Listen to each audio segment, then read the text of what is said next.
Վրաստան, Թուրքիա, Իրան, Ադրբեջան։ Ինչ են անում Հայաստանի հարևանները, ինչ է կատարվում այդ երկրներում։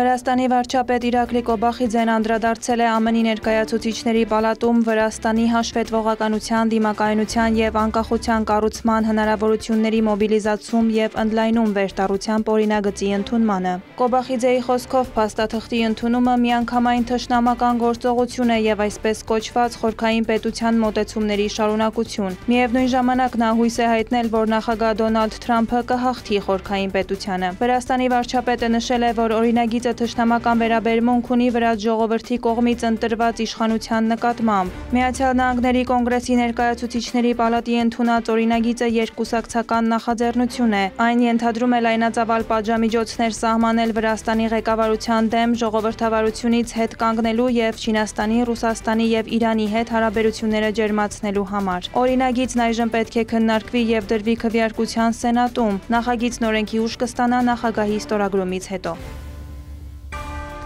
Անհամբեր սպասում ենք ապագային, որը ցանկանում ենք կերտել Վրաստանի հետ միասին, հայտարարել է Վրաստանում Եվրամիության դեսպան Պավել Հերչինսկին։ Նրա խոսքով Եվրամիության աջակցությունը Վրաստանի բնակչությանը տարածվում է կյանքի բոլոր ոլորտների վրա և ուղղված է բոլոր քաղաքացիների կյանքի բարելավմանը։ Ամեն տարի մայիսի 9-ին մենք նշում ենք Եվրոպայի օրը։ Եվրամիությունը խաղաղություն, ժողովրդավարություն և բարգավաճում բերեց իր բոլոր ներկայիս 27 անդամ պետությանը։ Եվրոպայի օրը մենք անդրադառնում ենք մեր ընդհանուր պատմությանը և անհամբեր սպասում ապագային, որը ցանկանում ենք կերտել Վրաստանի հետ միասին։ Հերչինսկին Վրաստանի բնակիչներին հրավիրել է միասին նշելու Եվրոպայի օրը։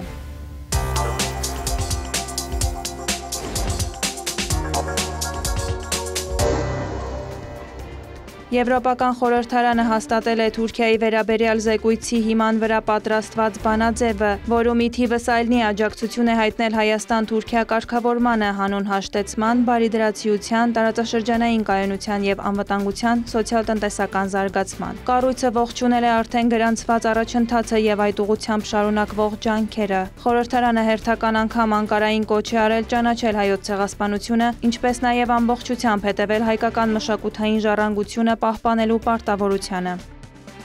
Վճռականորեն կոչ ենք անում Անկարային արագացնել Թուրքիայի և Հայաստանի կառավարությունների հատուկ ներկայացուցիչների ձեռք բերած պայմանավորվածությունների իրականացումը։ Դրանք են օդային տարածքի և սահմանի բացումը երրորդ երկրների քաղաքացիների դիվանագիտական անձնագրեր ունեցողների համար։ Խորհրդարանը ողջունում է Սիրիային մարդասիրական օգնություն տրամադրելու նպատակով Մարգարա Ալիջան սահմանային անցակետի ժամանակավոր բացումը։ Կառույցն ընդգծում է Եվրամիության շահագրգռվածությունը տարածաշրջանային կարգավորման գործընթացին աջակցելու հարցում։ Խորհրդարանը հորդորում է Թուրքիային կառուցողական դեր խաղալ տարածաշրջանային կայունության խթանման գործում, աջակցելով Հայաստան-Ադրբեջան խաղաղության գործընթացի շուտ ապույտ ավարտին, մասնավորապես օգտագործելով Բաքվի վրա իր ազդեցությունը, ինչպես նաև հետ պահել Ադրբեջանին Հայաստանի ինքնիշխանության դեմ հետագա հնարավոր ռազմական գործողություններից։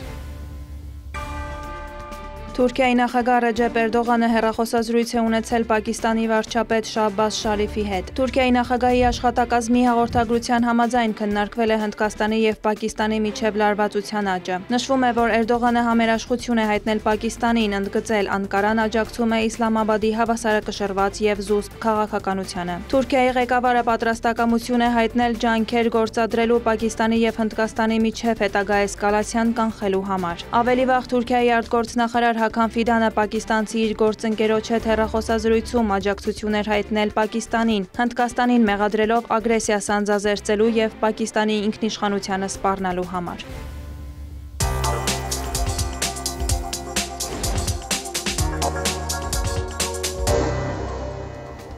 Իրանի արտգործնախարար Աբբաս Արաղչին ժամանել է Հնդկաստան, որտեղ մասնակցել է երկու երկրի տնտեսական համագործակցության հարցերով հանձնաժողովի նիստին, հանդիպել իր հնդիկ գործընկեր Սուբրահմանյամ Ջայշանկարի հետ։ Երկու նախարարների ներկայությամբ ստորագրվել են փաստաթղթեր։ Օրակարգում է նաև Արաղչիի հանդիպումը Հնդկաստանի նախագահի և ազգային անվտանգության խորհրդի քարտուղարի հետ։ Իրանի արտգործնախարարը նշել է, որ քննարկվելու են նաև տարածաշրջանային հարցեր, այդ թվում Հնդկաստանի ու Պակիստանի միջև լարվածության աճը։ Ավելի վաղ առավոտին պաշտոնական այցով մեկնել էր Պակիստան, այնտեղ նա նշել էր, որ Թեհրանը ուշադրությամբ հետևում է տարածաշրջանում իրավիճակի զարգացմանը եւ հանդես է գալիս Հնդկաստանի ու Պակիստանի միջև լարվածության նվազեցման օգտին։ Նա ընդգծել է, որ երկու երկիրն էլ բարեկամական պետություններ են Իրանի համար, իսկ Պակիստանը հատուկ տեղ է զբաղեցնում Իրանի տարածաշրջանային քաղաքականության մեջ։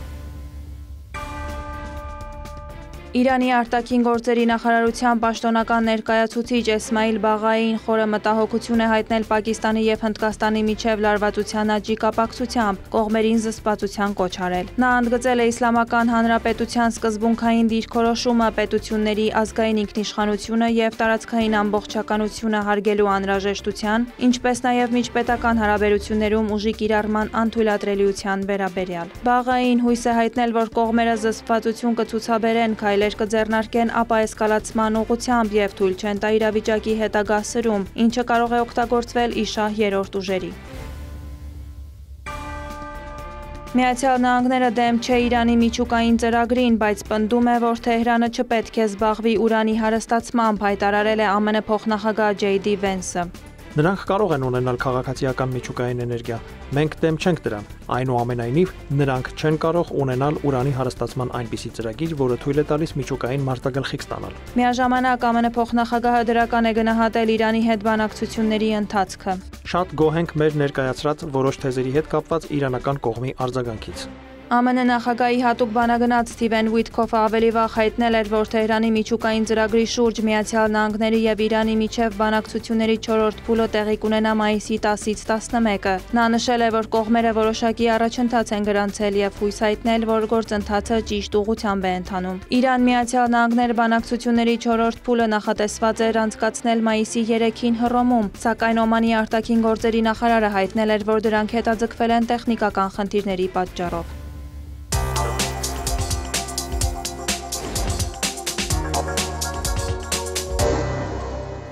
Ադրբեջանի նախագահ Իլհամ Ալիևը չի մեկնի Մոսկվա մասնակցելու հայրենական մեծ պատերազմում տարած հաղթանակի 80-ամյակին նվիրված միջոցառումներին, հայտնել է Ռուսաստանի նախագահի օգնական Յուրի Ուշակովը։ Նրա խոսքով Բաքվից պարզաբանել են, որ Ալիևը պետք է մասնակցի Հեյդար Ալիևի հիշատակին նվիրված միջոցառումներին։ Մոսկվայի եւ համայն Ռուսիո պատրիարք Կիրիլը մայիսի 3-ին Բաքվում Ադրբեջանի նախագահ Իլհամ Ալիևի եւ փոխնախագահ Մեհրիբան Ալիևայի հետ հանդիպմանը փոխանցել էր Ռուսաստանի նախագահ Վլադիմիր Պուտինի հրավերը մասնակցելու մայիսի 9-ի հաղթանակի շքերթին։ Իլհամ Ալիևի վերջին այցը Ռուսաստան տեղի է ունեցել 2024 թվականի աշնանը։ Բաքվում կայացել է Ադրբեջանի նախագահ Իլհամ Ալիևի եւ Վիետնամի կոմունիստական կուսակցության կենտրոնական կոմիտեի գլխավոր քարտուղար Տո Լամի հանդիպումը։ Կողմերը ստորագրել են Ադրբեջանի եւ Վիետնամի միջև ռազմավարական գործընկերության մասին համատեղ հռչակագիր։ Սա շատ լուրջ քաղաքական փաստաթուղթ է։ Այն Ադրբեջանի եւ Վիետնամի կապերն ավելի բարձր մակարդակի է հասցնում։ Վստահ եմ, որ բարձր մակարդակի այդ հարաբերությունները կարևորագույն դեր կխաղան ապագա երկկողմ համագործակցության համար։ Ալիևի խոսքով ստորագրված փաստաթղթերն ու էներգետիկ ոլորտում քննարկումները հիմք են տալիս ասելու, որ մոտ ապագայում այդ ուղղությամբ համագործակցությունն ավելի կընդլայնվի։ Նա տեղեկացրել է, որ քննարկվել են նաև նավթային ոլորտում ներդրումների ներգրավման եւ վերականգնվող էներգիայի արտադրության վերաբերյալ հարցեր։ Իլհամ Ալիևը նշել է, շատ մեծ է համագործակցության ներուժը նաև պաշտպանական արդյունաբերության ոլորտում։ Ադրբեջանի արտաքին գործերի նախարար Ջեյհուն Բայրամովը հանդիպել է Վիետնամի փոխվարչապետ արտաքին գործերի նախարար Բույ Թան Շոնի հետ։ Քննարկվել են Ադրբեջանի եւ Վիետնամի միջև ռազմավարական գործընկերության զարգացման հեռանկարները, երկկողմ եւ բազմակողմ համագործակցության ապագան, ինչպես նաեւ տարածաշրջանային եւ միջազգային անվտանգության հարցեր։ Ընդգծվել է համագործակցության հեռանկարների առկայությունը տնտեսության, առևտրի, պաշտպանական արդյունաբերության, էներգետիկ անվտանգության, տրանսպորտի եւ հաղորդակցության, հումանիտար հարցերի ոլորտներում։ Կողմերը մտկեր են փոխանակել նաև փոխադարձ հետաքրքրություն ներկայացնող այլ հարցերի շուրջ։ Վարդուհի Հարությունյան, հարևաններ։